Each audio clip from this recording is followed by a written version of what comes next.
Bonjour à tous. Alors, vous avez appris à l'école primaire que 3 plus 4 était égal à 7. Et pour ce faire, on a dû vous apprendre avant, avec des exemples concrets, le fait tout simplement que si vous prenez 3 billes et que vous prenez aussi 4 billes, vous avez en tout 7 billes, et que par conséquent 3 billes plus 4 billes était égal à 7 billes. En fait, au final, il suffisait de compter. Et puis, on s'est aperçu que ça marchait aussi avec ce que vous voulez. Ça peut marcher avec les gâteaux, les bonbons, les fusées, les avions. 3 avions plus 4 avions, ça donne 7 avions, il n'y a pas de souci. Et au bout d'un moment, on s'est passé des exemples concrets et on a écrit beaucoup plus simplement le fait que 3 plus 4 était égal à 7. Bien. Ce qu'on ne savait pas à l'époque, c'est que des nombres peuvent être négatifs ou positifs. C'est ce que vous avez appris avec les nombres relatifs.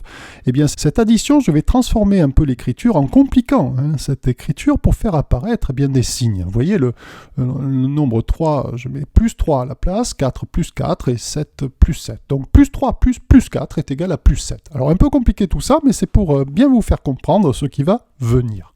Alors je vais écrire maintenant une deuxième addition. Vous avez plus 3 plus 3 égale plus 6. Vous allez me dire, mais on sait depuis longtemps que 3 plus 3 est égal à 6, il n'y a pas de souci, mais ce n'est pas le but de cette vidéo, vous inquiétez pas.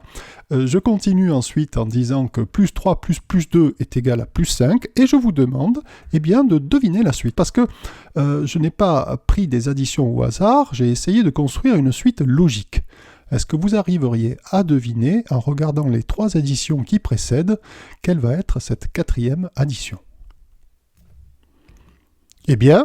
Plus 3 plus 1 égale plus 4. Pourquoi? Parce que le nombre qu'on ajoute, si vous faites attention à ce qui était écrit plus haut, le nombre qu'on ajoute, on lui enlève 1 pour passer d'une ligne à la suivante à chaque fois. Vous voyez, le 4 est devenu 3, et bien évidemment, le résultat aussi, le 7 est devenu 6.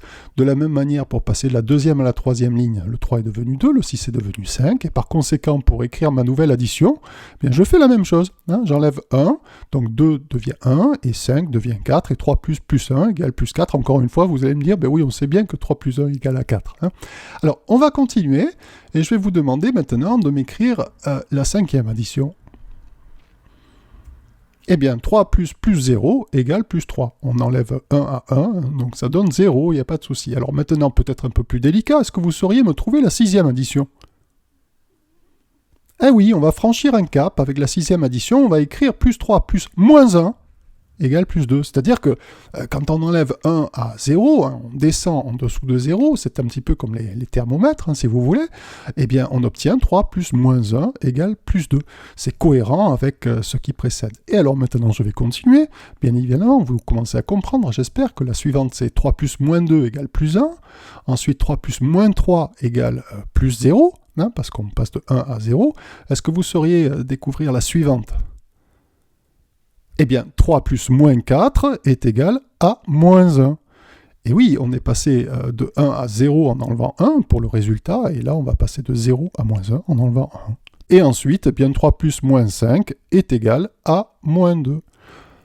Alors, on a l'impression maintenant que nous avons deux cas bien différents. Vous avez vu, en haut, on additionnait un positif avec un positif. On additionnait deux nombres positifs. Et puis, dans les 5 exemples du bas, on additionne un positif avec un négatif. Et en observant tout ça, on s'aperçoit que c'est pas la même chose quand même. Parce que additionner un positif avec un positif, c'est ce qu'on sait faire depuis l'école primaire. Il n'y a pas de souci, on additionne.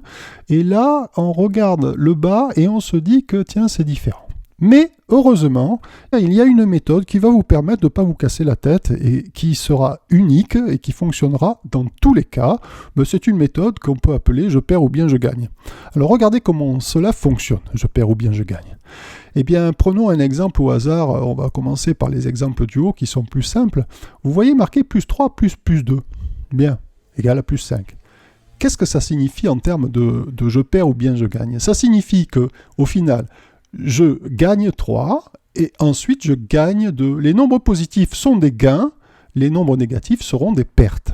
Alors je gagne 3, je gagne 2, bien évidemment, je gagne 5. Encore une fois, vous allez me dire, mais oui, 3 plus 2, je sais bien que ça fait 5. Ok, la question n'est pas là. Et nous allons maintenant regarder un exemple plus bas. Alors vous voyez marqué là, plus 3 plus moins 4. Alors c'est en termes de gains et de pertes, d'après vous, qu'est-ce que cela donne? eh bien c'est je gagne 3 et je perds 4, hein, parce que les nombres négatifs sont des pertes. Mais si je gagne 3 et que je perds 4, ben vous voyez le résultat, hein, c'est bien cohérent avec ce qu'on imagine avec les pertes et les gains, c'est je perds 1, bien. Alors continuons. Pour voir si vous avez compris, je vous demande 2 plus moins 15, hein, le résultat de 2 plus moins 15. Eh bien ça va nous donner moins 13, parce que 2 plus moins 15, c'est je gagne 2 et je perds 15. Autrement dit, je vais perdre, hein, c'est une perte. Et une perte de combien? Ben de 13. On a un écart à calculer entre 2 et 15. Ensuite, je gagne 20 et je perds 8, d'après vous. Eh bien, cela va donner plus 12. Je gagne 20, je perds 8, je gagne 12. Ensuite, je perds 7, je gagne 5, eh bien, je perds 2.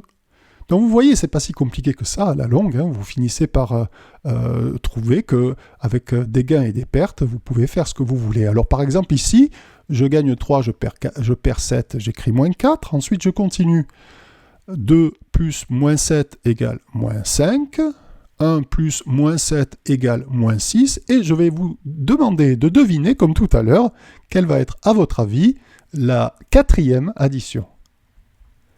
Eh bien, 0 plus moins 7 égale moins 7, ça formait encore une suite logique, hein, ce que j'ai écrit, on enlève 1 à chaque fois pour le premier nombre, et ensuite, d'après vous, moins 1 plus moins 7 égale moins 8, hein, bien sûr, là encore une fois, hein, c'est une question de suite logique, moins 2 plus moins 7 égale moins 9, et etc., jusqu'à moins 5 plus moins 7 égale moins 12. Alors maintenant, on va essayer de se concentrer sur un de ces nouveaux cas, les 5 dernières additions. Eh bien, si vous regardez moins 2 plus moins 7, vous obtenez en termes de perte et de gain le fait que je perds 2 et je perds 7. Et on comprend bien que ça reste cohérent, hein. Si je perds 2 et que je perds 7, c'est bien ce qu'on obtenait. Je perds 9. Alors quelle est la méthode? Eh bien la méthode, c'est que pour additionner deux nombres relatifs, le plus simple, c'est de penser au cumul des gains et des pertes. Et nous terminerons cette vidéo par 3 derniers exemples. Alors, le premier, c'est moins 2 plus moins 15. Je vous demande de calculer ceci. Eh bien, moins 17, parce que je perds 2 et je perds 15. C'est comme si je perdais 17. Donc, je perds, c'est négatif, moins 17. Ensuite, moins 7 plus 12 égale. Eh bien, cela va donner plus 5, parce que je perds 7 et je gagne 12, je perds 7, je gagne 12, c'est un gain pour moi, c'est un gain de 5. Et un dernier exemple peut-être un peu plus compliqué pour montrer qu'on peut aussi travailler avec des décimaux, ici des décimaux relatifs, négatifs tous les deux. Moins 3,2 plus moins 7,8 est égal, d'après vous, à moins 11, parce que si vous perdez 3,2, oui, c'est tout à fait possible. Vous perdez, par exemple, on va prendre des euros, hein, on peut obtenir des décimales avec. Hein. Vous perdez 3,20 € et vous perdez 7,80 €, ben, ça réalise une perte de 11 €.